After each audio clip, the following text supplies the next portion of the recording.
Assalamualaikum dan salam sejahtera. Anda sedang menonton 999 edisi 28 September 2021. Berhibur sehingga mengganggu ketenteraman penduduk setempat. Sekumpulan remaja belasan tahun dikatakan sanggup mengeluarkan duit poket sendiri semata-mata untuk menyewa inap desa atau homestay di Alor Star Kedah untuk berhibur dan juga mengambil dadah. Pelajar sekolah di antara 15 yang telah pun ditahan dalam sebuah operasi yang dijalankan oleh pasukan polis daerah Kota Star.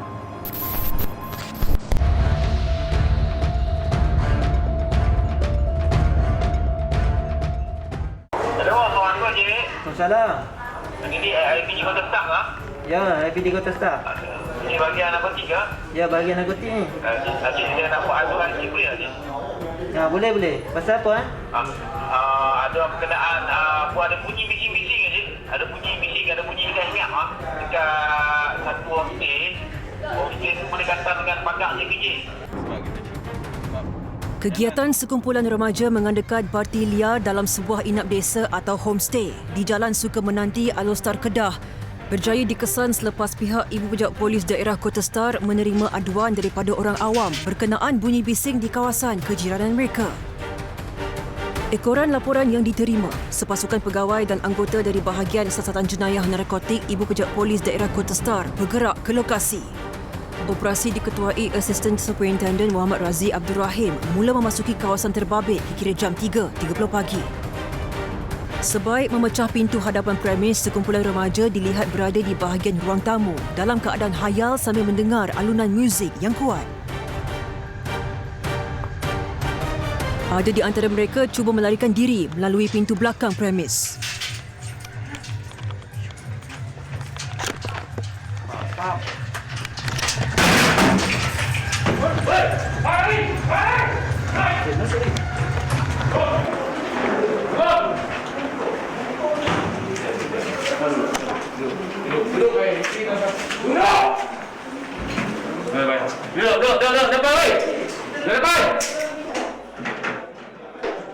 Ketika pemeriksaan dilakukan, pihak polis menemui satu paket plastik lut sinar berisi 4 biji pil berwarna ungu disyaki dadah jenis metamfetamin yang disembunyikan di bahagian dapur. Setelah kita berjaya memecah masuk pintu hadapan, kita dapati kebanyakan daripada mereka cuba melarikan diri melalui pintu belakang, tapi kita telah membuat tindakan awal iaitu dengan menyekat pintu belakang dan akhirnya kesemua mereka berjaya ditangkap. Remaja berusia 17 tahun ini yang tinggal di Bandaraya Alor Star memaklumkan dia telah mengeluarkan duit poketnya untuk menempah homestay ini dan mengajak rakan-rakan lain untuk berhibur. Oh, buka bilik ni. Apa main? Sekali deposit 200. Ya? Sekali deposit 200. Sekali deposit 200. So, tong-tong ke apa? Tak. Awak ganggu semua? Awak tak apa semua? Pelajar tingkatan 5 ini pula mengakui ini mencuba sesuatu yang baru dalam hidup dengan memilih untuk mengambil dadah. Dia yang pertama kali mengambil bahan terlarang itu turut menyesal dengan keputusan yang dibuat.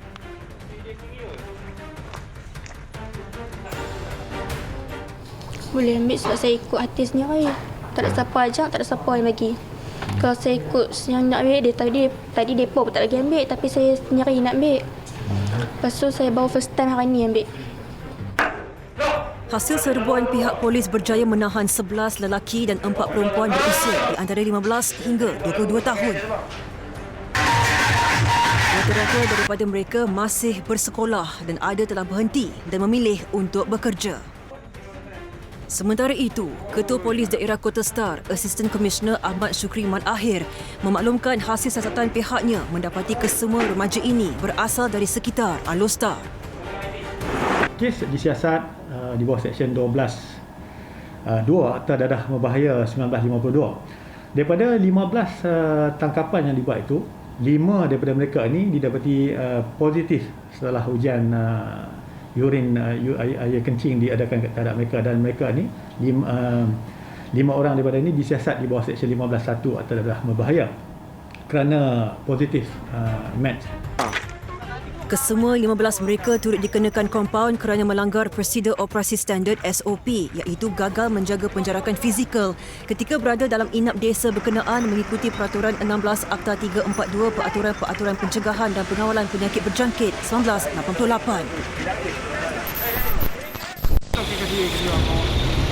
Biasa bawa ni. Kilang tak ini bawa. Jalan besar. Oh, ini orang tak biasa bawa. Mana boleh bawa? Kilang lelong ah. Bawa lori ke Malaysia.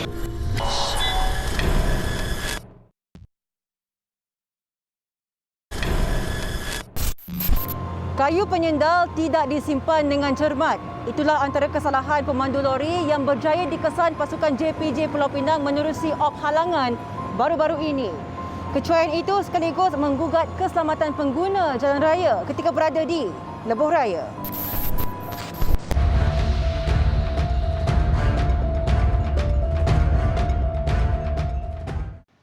Baru-baru ini, Jabatan Pengangkutan Jalan Negeri Pulau Pinang dengan kerjasama Jabatan Keselamatan dan Kesihatan Pekerja serta PLAS Malaysia Berhad mengadakan operasi halangan di Plaza Tol Juru.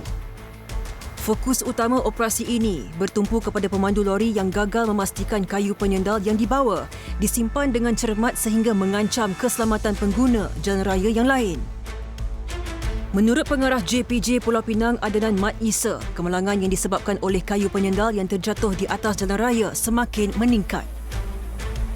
Menurutnya lagi, kayu penyendal itu boleh terjatuh ketika pemandu membelokkan kenderaan semasa berada di permukaan jalan raya yang tidak rata atau lori dipandu dengan laju.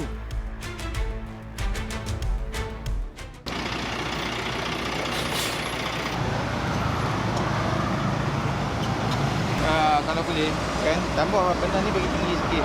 Janganlah lebih luar kena masuk ke dalam ni tu. Dalam ruangan ni. Tambah satu lagi. Patut jalan tambah satu lagi. Jangan biar luar macam tu.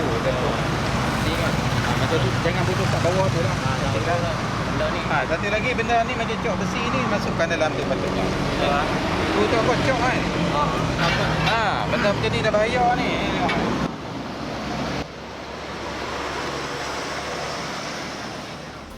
Dalam operasi ini, 270 notis saman telah dikeluarkan kepada pemandu yang tidak mematuhi peraturan Akta Pengangkutan Jalan 1987 serta kaedah-kaedah di bawahnya dan Akta Pengangkutan Awam Darat 2010. Daripada 800 kenderaan yang telah diperiksa, sebanyak 128 daripadanya telah diambil tindakan.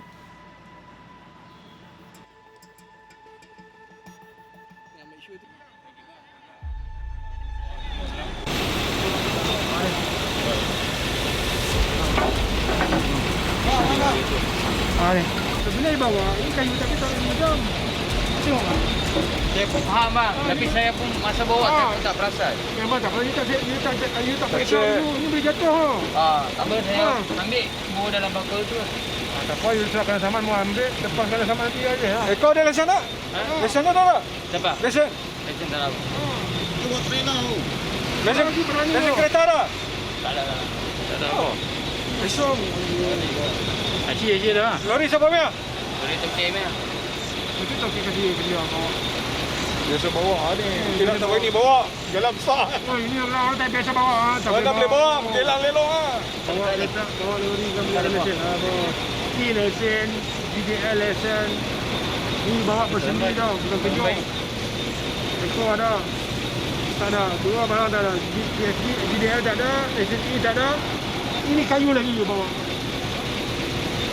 Dan benda ni kita akan buat keterusan dan tidak juga pada malam ini dan akan keterusan sepanjang masa lah secara regular untuk memberi fokus pada kendaraan pengantar awam, kendaraan barangan supaya objek yang dibawa tidak jatuh di lebuh raya dan juga di jalan-jalan biasa. Serpihan tayar juga tidak jatuh dan digunakan tayar yang mematuhi standard yang ditetapkan itu MS 224 yang diluluskan oleh SIRIM lah.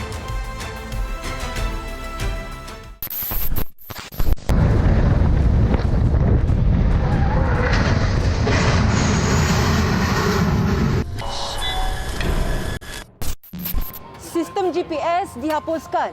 Nombor chassis dan nombor enjin diubah suai. Itulah taktik yang digunakan sindiket curi lori dalam penjualan semula kenderaan yang dicuri. Baru-baru ini, Polis Bahagian Risikan dan Operasi di 4 Bukit Aman berjaya melakukan beberapa siri tangkapan ke atas sindiket itu di sekitar kawasan Lembah Kelang. Perinciannya bersama wartawan Syahira Azhar.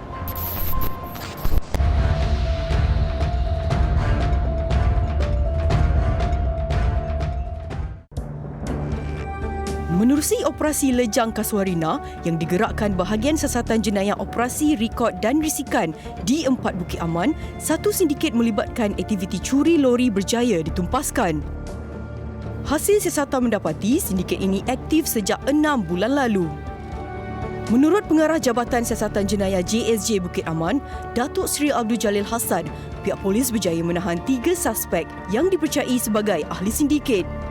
Tangkapan pertama berjaya dilakukan ketika suspek memberhentikan kenderaannya di Shah Alam, Selangor. Ahli sindiket pertama dipercayai berperanan sebagai individu yang melarikan lori yang menjadi sasaran. Kemudian berdasarkan kepada maklumat suspek pertama, kita telah berjaya menahan suspek kedua berdasarkan maklumat yang diberikan di rawang industri yang berperanan sebagai pembeli motor lori suspek pertama. Manakala suspek ketiga, hasil maklumat daripada suspek pertama dengan kedua ditangkap juga berdasarkan maklumat yang diberi di Taman Seri Indah Bestari Jaya, Selangor. Ketiga-tiga suspek ini berperanan sebagai pencuri motor lori dan pembantu pada suspek pertama. Ketiga-tiga suspek yang berusia 39 dan 41 tahun turut mempunyai pelbagai rekod jenayah termasuk berkaitan dadah. Modus operandi yang digunakan kebiasaannya sindiket ini akan menjalankan kegiatan mencuri motor lori pada lori yang ditinggalkan di tepi jalan di kawasan perindustrian. Mereka menggunakan pelbagai kaedah untuk membuka kunci kenderaan. Malah ia akan dibawa ke bengkel ini untuk dileraikan dan diubah identiti. Hasil siasatan mendapati ahli sindiket akan membuka kunci menggunakan pemutar skru dan membuang alat penjejak sistem kedudukan global GPS sebelum diserahkan kepada pembeli lori curi. Malah, nombor chassis dan enjin juga akan diubah suai terlebih dahulu sebelum dijual semula kepada orang awam.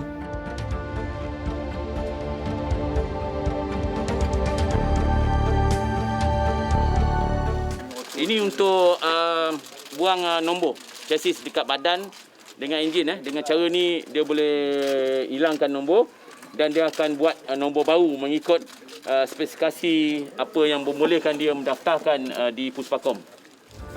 Mereka dikatakan cuba menarik perhatian pembeli dengan menawarkan harga jualan serendah RM7,000 berbanding harga pasaran sebenar yang boleh mencecah RM70,000 bagi sebuah lori. Kes disiasat di bawah Seksyen 117 Kanun Keseksaan dan Seksyen 29-1 Akta Kesalahan-Kesalahan Kecil 1955. Tangkapan dan rampasan ini merupakan satu sindiket curi motor lori di sekitar Lembah Kelang. Kita yakin dan kita pasti ada lagi saki-baki ahli kumpulan yang akan diambil tindakan dan dikesan. Laporan Syahira Azhar 999.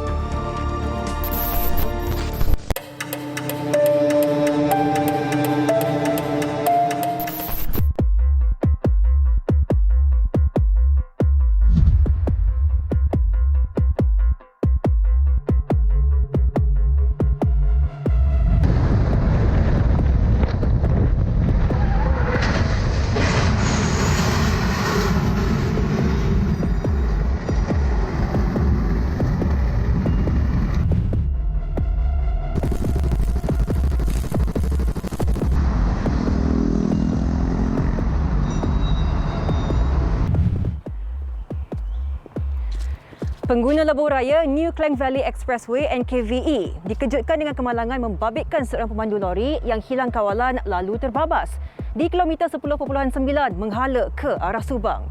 Video kejadian itu dirakam dashcam salah seorang pengguna jalan raya yang lain dan menjadi tular di media sosial dengan mendapat lebih 100,000 tontonan.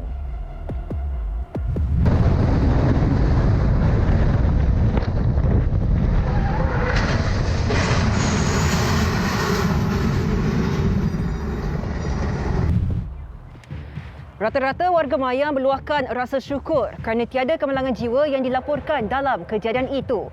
Begitupun, siasatan tetap dijalankan ke atas pemandu berkenaan di bawah Seksyen 45 Akta Pengangkutan Jalan 1987.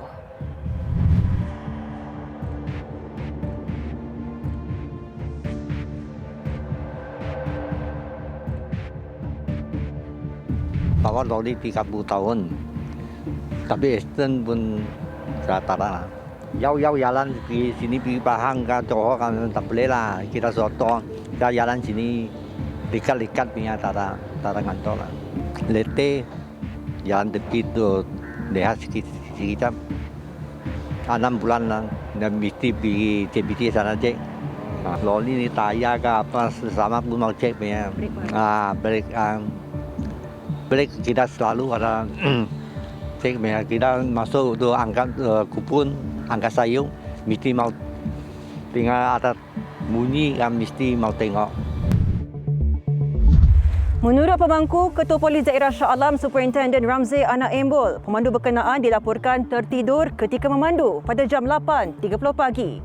Dan hasil ujian seringan air kencing turut mendapati suspek positif dadah jenis metamfetamin.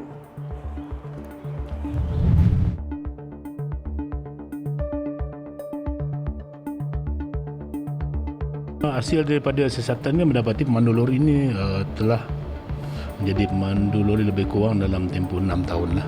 Pemandu motor lori ini mempunyai rekod-rekod yang lampau. Rekod lampau. Satu kes di bawah kes pecah rumah, Seksyen 457. Pemandu motor lori ini juga mempunyai 25 rekod saman lalu lintas, iaitu termasuk 12 saman waran tangkap lah yang dikeluarkan pada beliau. Ada 3 kesalahan Seksyen 15(1)A ADB 1952. Kita percaya suspek ini memang penagih sebelum ini dan kita tengok rekod lampau beliau, kita dapati memang beliau adalah dipercayai penagih dadah lah. Susulan itu, suspek turut disiasat di bawah Seksyen 15(A) Akta Dadah Berbahaya 1952 dan Mahkamah Majistret Shah Alam turut membenarkan suspek direman 3 hari untuk membantu siasatan. Bagi kes ni, kita IBD Shah Alam memang mengharapkan jika ada pihak-pihak yang nampak kejadian boleh membantu kita memberikan maklumat berkenaan dengan insiden inilah yang boleh membantu kita daripada segi siasatan. Kepada semua pemandu lori yang mana jika dalam penglibatan dadah ini adalah sesuatu yang berbahaya, terutamanya kepada pendiri sendiri dan juga pengguna-pengguna jalan raya yang lain, yang mana dia boleh membahayakan, menyebabkan kita hilang tumpuan dan menyebabkan kita hilang kawalan dalam pemanduan. Bagi kesalahan trafik, tertuduh kini berdepan hukuman penjara maksimum 2 tahun atau denda sehingga RM30,000 serta hilang kelayakan lesen memandu selama 2 tahun. Manakala, bagi kesalahan dadah pula, tertuduh boleh dikenakan hukuman penjara maksimum 2 tahun atau denda sebanyak RM5,000 jika sabit kesalahan. Perkongsian maklumat menerusi email dan laman Facebook rasmi 999 amatlah dialu-alukan. Kita berjumpa lagi di minggu hadapan mewakili tim penerbitan 999. Saya, Sofia Nur Solehatun, mengucapkan Assalamualaikum dan selamat malam. Ingat, jenayah membawa padah.